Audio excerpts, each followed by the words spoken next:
pensons très fort à vous. Malheureusement, on peut pas venir vous voir dû à cette grosse problématique de santé qu'est le Covid-19. Mais notre cœur est vers vous et bien entendu, on profite de ces grands moments de beau temps pour vous expliquer et vous dire ce qui se passe actuellement dans les vignes. Donc on a fini la taille depuis maintenant pratiquement 3 semaines. Nos branches sont couchées et comme vous le voyez derrière moi, il y a différentes bougies puisque on a été impacté par le gel la semaine dernière.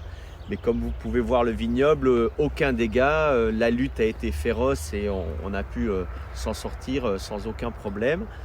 Tous les travaux de labour sont en cours actuellement et on va bientôt partir sur les travaux d'été qui se dérouleront dans les semaines qui arrivent. Avec pour commencer d'ici une dizaine de jours ce qu'on appelle nous l'ébourgeonnage, c'est-à-dire l'élimination sur un cep, comme vous voyez ici, des plantes et des pousses superflues et déjà la préparation de la taille de l'année prochaine.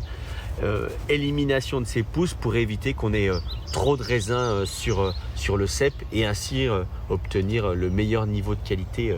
Les opérations qui vont se dérouler dans un futur très proche, c'est le palissage, bien entendu les traitements, les labours, le travail du sol. On vient de commencer les traitements biodynamiques à partir d'hier, où on est en train d'épandre une solution de prêle sur les sols pour éviter que les champignons se développent trop rapidement, notamment le mildiou, en agissant directement sur les œufs du mildiou.